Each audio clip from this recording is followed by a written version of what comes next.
Is it just me, or did they make this design worse over the last nearly 70 years? So I'm back to working on my project Weldon 1958 CJ5 that I picked up a few weeks ago.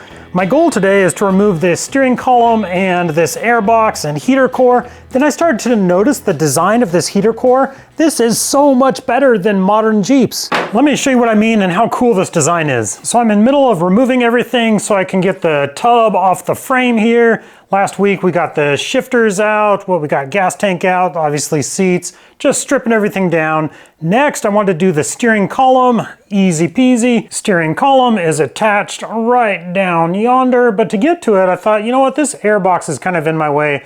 Let me get that removed because it's gonna have to go anyways. Then I noticed, holy smokes, this is the heater core as well. And there's a cool little valve right here. So just like the design of a lot of vehicles, off the water pump, you got your two hoses here, coming off, going over to your heater core. That's when I realized that's the heater core right there. This little valve right here, so there's a lever inside the Jeep. Let me go find that. Yep, this one right here that says defrost. You pull that and the cable moves that little valve right there. So obviously I haven't opened this up yet, but my assumption is there's like a little like butterfly valve in there that just opens and closes to let coolant flow through the heater core. So that little valve on the heater core hoses there, I thought that's a cool design, but that's not the thing I love the most. What I love the most is the heater core is on this side of the firewall. If you've ever gone to change a heater core on a modern vehicle and it's behind the firewall, you gotta take apart the entire dash. It's a huge headache. This is such a better design in my opinion. Why would they change that? Well, anyways, that's enough of my rant. Let's get this airbox out of the way so we can get to that steering column. And yeah, I should probably disconnect the heater core hoses and drain the coolant, but honestly, once I get the tub off the frame here, I might try to start this thing.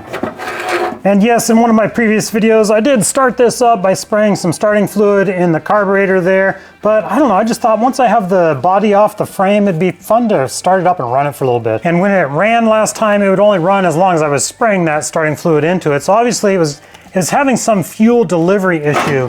So I was thinking of hooking up like a gravity feed fuel line to it, a little container, and just see if I can make it run longer. All right, heater core is out of the way and the steering box is right there.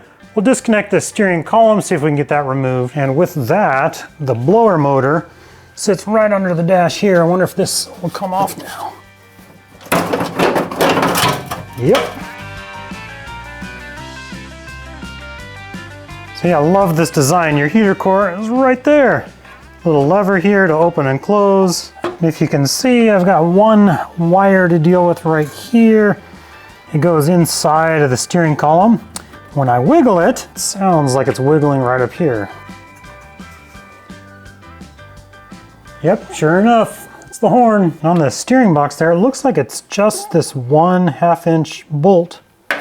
Wow, it's actually pretty loose too. I don't think this is keyed that it has to go in a specific spot, but just in case, I'm gonna put a little mark here. It's kind of like exploratory surgery. Hopefully I don't end up rebuilding a steering box because I undid something I wasn't supposed to.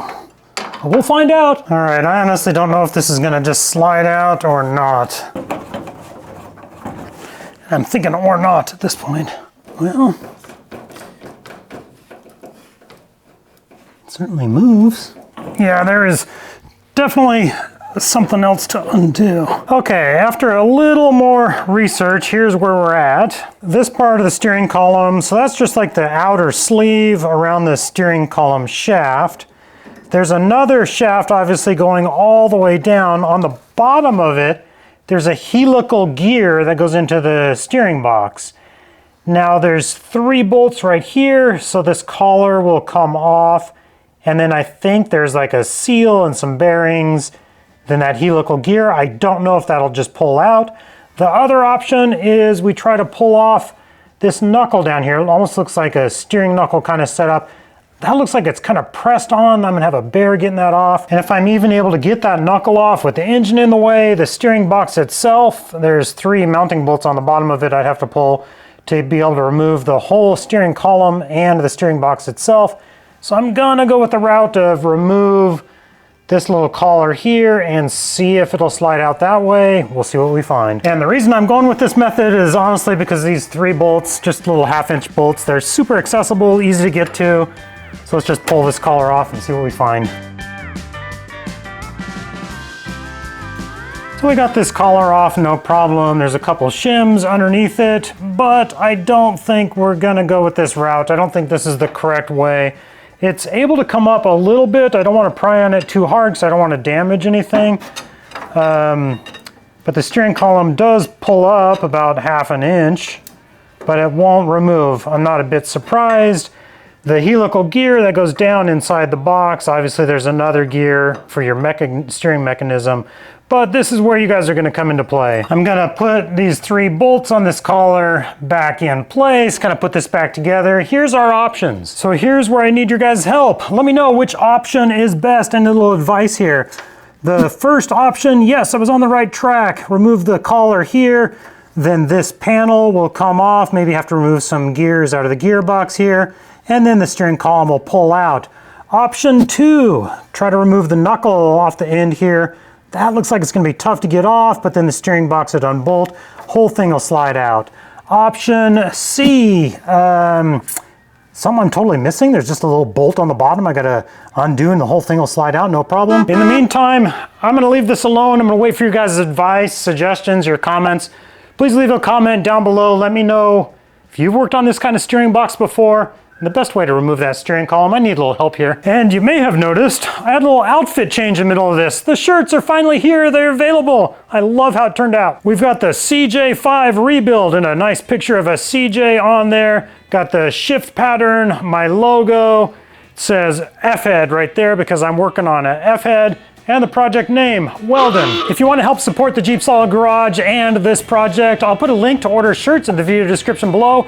If you do order one, this is a large. I usually go a little bit bigger. I'm kind of between a medium and a large, get the large. If you're large, extra large, get the extra large. They're 100% cotton, so they do shrink. But love the shirt. Links below. Thank you guys.